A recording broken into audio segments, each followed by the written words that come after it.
I'm glad we sort of touched on money because one of the big questions, I guess, out of the manifesto was how are these municipalities, which again are cradle-to-grave institutions, how are they going to afford to pay for all of these different services?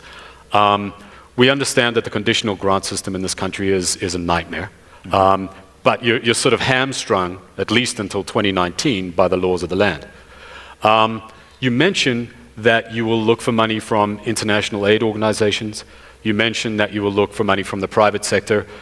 To my reading, your manifesto actually squeezes the private sector out of your municipalities. So my question is, who's going to pay for all this cool stuff?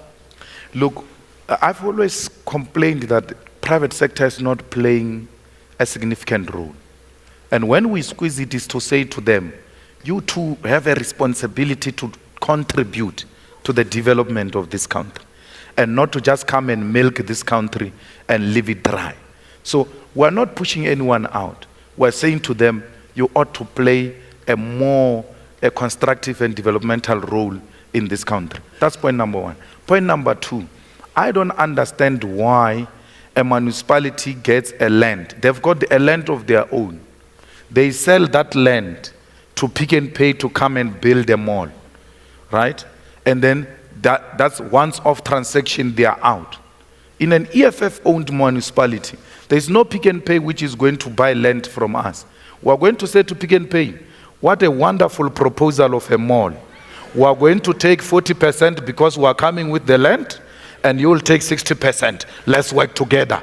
And then we benefit from that transaction permanently and not once off. That's what we need to do.